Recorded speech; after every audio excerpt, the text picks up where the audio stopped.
Nasubukan mo na bang maliitin ang isang tao? Dahil lang sa amoy niya?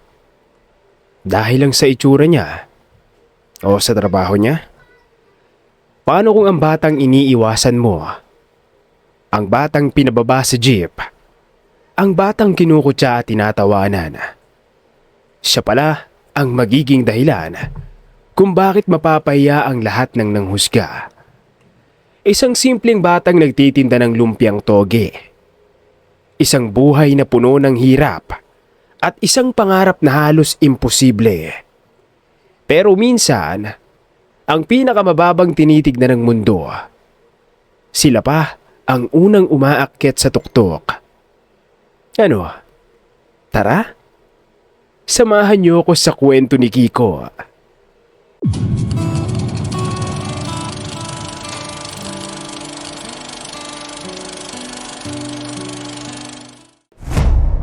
Araw-araw nga ay nagigising si Kiko dahil sa mga kalampagan ng mga kagamitan sa kusina.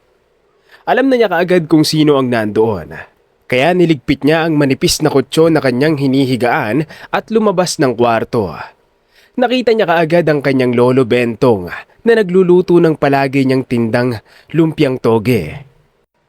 "Ang aga mo naman po, lolo," sabi niya rito. Baka mahuli ka na naman sa eskwela kapag anong oras na ako nagluto.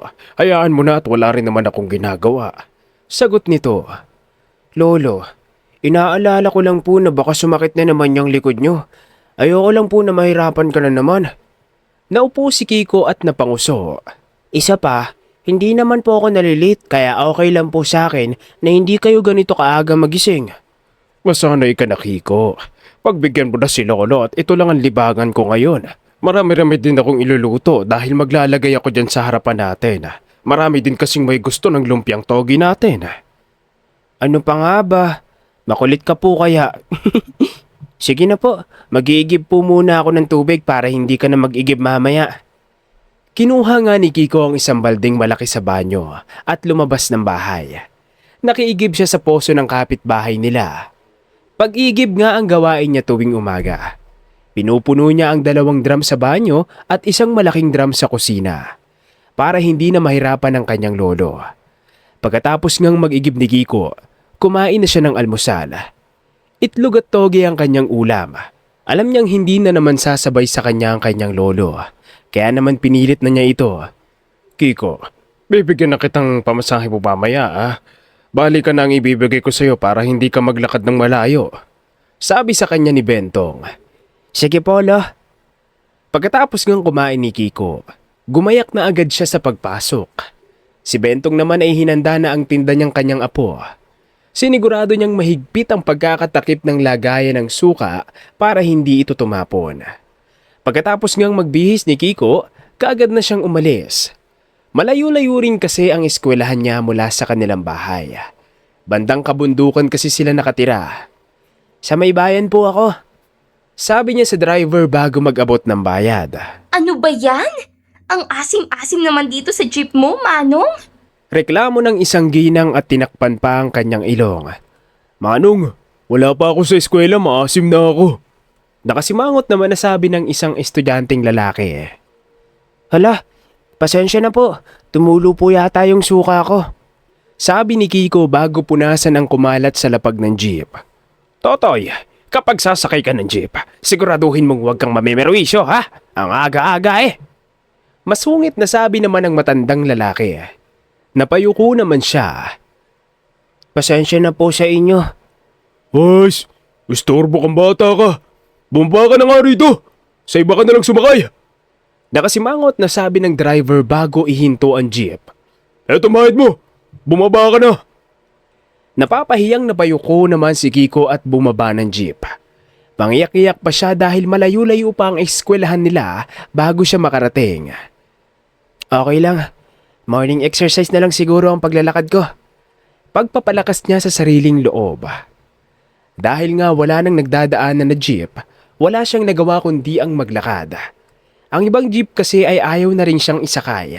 Ilang beses na nga kasi siyang napababa ng jeep dahil sa reklamo ng mga pasahero na maasim daw sa loob ng jeep. Kahit nga ganoon, hindi naman siya nagre-reklamo. Nang makarating nga sa eskwelahan, pawis na pawis si Kiko at hingal na hingal. Pero ayos lang sa kanya dahil nakaabot naman siya sa flag ceremony. Bakit ngayon ka lang, Kiko? Tanong ng kanyang lalaking guro. Wala po kasi akong masakyan. Sagot lang niya bago pumila. Pagkatapos nga ng flag ceremony, naglako muna siya sa mga teacher at estudyante bago dumiretso sa klase. Pinagbibigyan naman siya ng kanyang teacher na maglako muna, kaya laking ginhawa sa kanya noon. Nakarami ka na ba ng benta? Tanong ng Sir Alvin niya nang makabalik siya sa klase. May natira pa pong kaunti. Ibebenta ko po mamaya habang naglalakad pa uwi. Nakangiting sagot niya. Ha? Maglalakad ka na naman pa uwi? Aba, napakalayo ng bahay nyo. Okay lang po sa akin. Sanay na naman po ako. Hindi maiwasan ni Sir Alvin na makaramdam ng awa at bilib sa batang lalaki. Sa edad kasi nitong 13, alam na nito kung ano ang realidad ng buhay. Hinahangaan niya rin ng bata dahil sobrang sipag nito at matalino rin sa pagdating sa klase. Pagkatapos nga ng klase ni Kiko, nagligpit agad siya at nagsimulang maglakad pa uwi. Nag-aalok-alok din siya ng mga natirang tinda niya.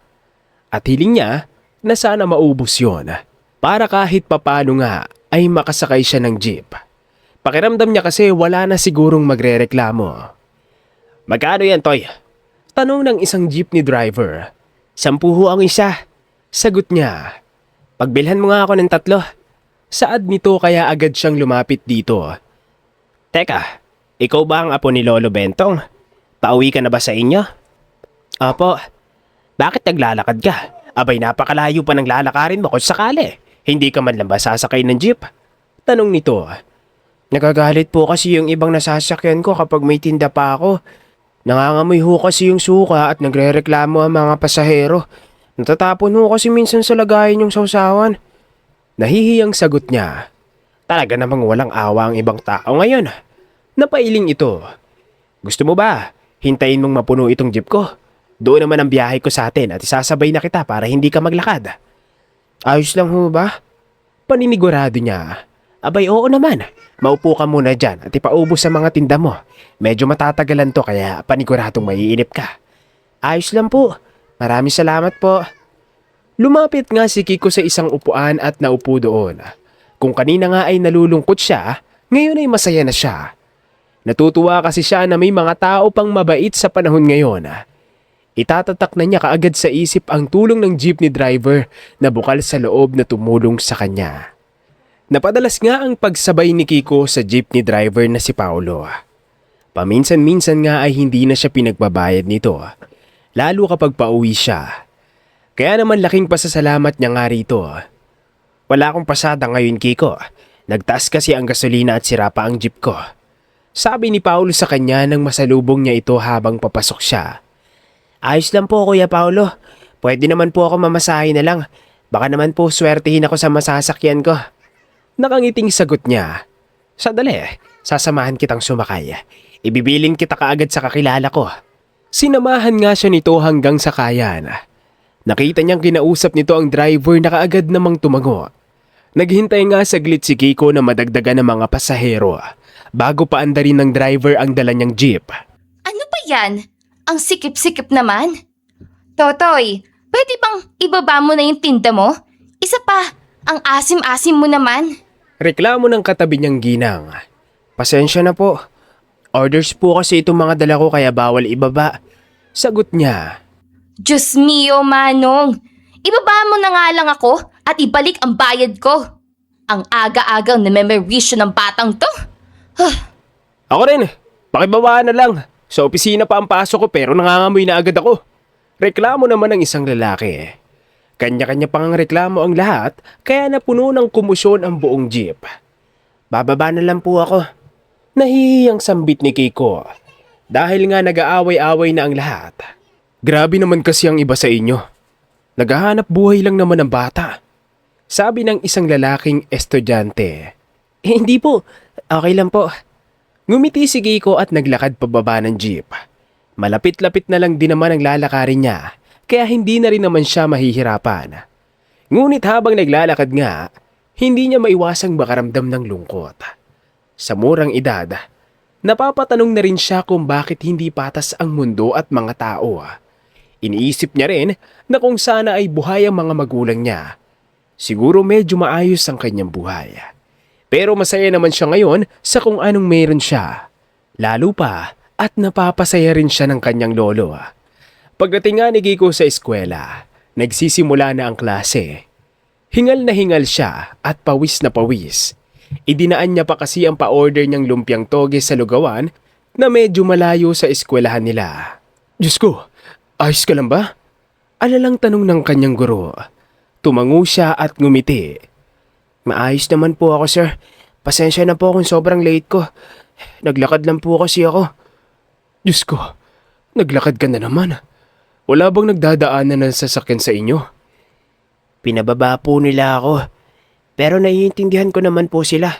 Sila po kasi ang mawawalan ng kita kapag hindi po nila pinakinggan ang hinaing ng mga pasahero nila. Ngumiti siya. Ayos lang po talaga ako, Sir Alvin. Alam ko pong malalampasan ko rin tong mga nangyayari sa akin. Kiko. Ngumiti lang si Kiko habang pinipigilan ng kanyang luha. Dahil nga sa nangyayari sa kanyang buhay, mas lalo niyang gustong umangat at ipakita sa lahat na matutupad niya ang kanyang pangarap. Habang tumatanda pa si Kiko, paulit-ulit pa rin nangyayari ang ganoong bagay sa kanya. Ngunit sa halip na sumama ang loob, mas lalo siyang nagkakaroon ng lakas para lumaban sa buhay. Lolo, kapag naging sima na po ako, bibili ako ng maraming sasakyan para hindi na tayo palagi maglalakad kapag walang magsasakay sa atin. Tapos magpapagawa rin po ako ng bahay sa bayan para naman hindi na tayo mahirapan dito sa bundok. Nakangiting sabi ni Kiko habang tinutulungan ng kanyang lolo na magbalot ng lumpiang toge. Mag-aral ka lang ng mabuti, apo. Sa sipag at pagiging matyaga mo na yan, sigurado akong makakamit mo ang mga pangarap mo. Nakangiting sagot ng kanyang lolo. Tapos po, gusto kong tumulong sa mga taong tumutulong sa atin at sa mga taong nangangailangan. Iyan ang mabuting gawin mo, Kiko. Tandaan mo na wag mo pa rin kalimutan kung saan ka nang galing. Kahit pa umangat ka na, mas mabuting manatili ka sa lupa kaysa labunin ka ng kayabangan at pagiging masamang tao. Nakangiting tumango naman si Kiko sa pangaral ng kanyang lolo. Kahit pa nga isabay niya ang pagtatrabaho sa pag-aaral, gagawin niya para lang maabot ang pangarap na matagal na niyang inaasama. Nakatapos nga ng high school si Kiko dahil sa pagtitinda ng lumpiang toge. Hindi yun naging madali sa kanya dahil mas marami ang naging gastusin niya. Dumating siya sa punto na imbis pangkain niya, pinambabayad na lamang niya sa eskwelahan para hindi niya maipon ang utang niya. Lolo, sa Manila ko po sana planong mag-aral ng college. Wala po kasi dito sa atin ang kursong gusto ko. Sabi niya sa lolo bentong niya. Kung yun ang gusto mo, ayos lang naman sa akin. Pero babalaan kita. Hindi madali ang buhay sa Manila. Panibagong mga tao ang makakasalabuha mo doon. Tugon ng kanyang lolo. Kaso, nag-aalala rin po akong iwanan kayong mag-isa. Pwede po bang sumama na lang kayo sa akin? Gusto ko rin pong mabantayan kayo. Umiling si Bentong. Apo, dito na lang ako para hindi ka mag-alala. Doon muna ako kila Tita Auring mo. Pero lolo, Kiko, tandaan mo na hindi sa lahat ng oras ay nasa tabi mo ako. Kailangan mo ring sanay na wala ako sa tabi mo. Sige na, sundin mo ang pangarap mo, apo. Susuportahan kita. Tumango si Kiko. Kukuha po ako ng scholar doon, lolo. Magtatrabaho rin ako habang nag-aaral para hindi ka naman problema sa gastusin ko. Kapag may extra po ako, padadalhan kita. Pangako pong mag-aaral po ako na mabuti doon. Apo, hindi mo ko kailangang intindihin dito. Sarili mo muna ang piliin mo. Hindi, lolo. Palagi pong ikaw ang top priority ko. Hinawakan niya ito sa kamay. Kapag po walang pasok, uuwi-uwi ako dito. Pangako pong hindi ako magliliwalo lang doon.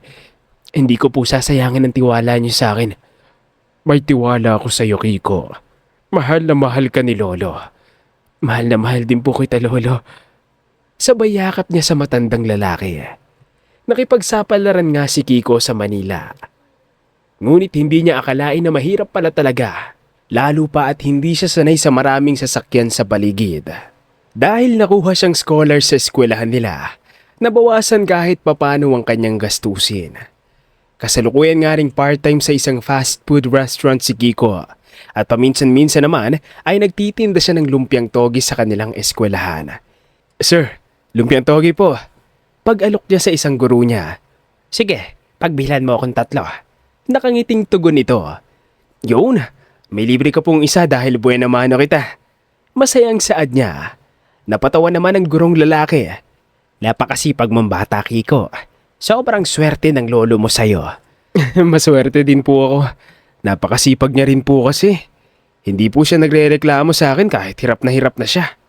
Tugon niya. "Siguradong malayo ang mararating mong bata ka. Ipagpatuloy mo lang yung kasipagan mo. Balang araw, magbubunga rin ang lahat." "Opo, sir." Hindi na nga gaanong nakapagbenta pa si Kiko dahil nagsimula na kaagad ang klase niya. Hindi maghapon ang klase niya, kaya naman diretso siya kaagad sa trabaho niya. Nandito pala si Taong Toge.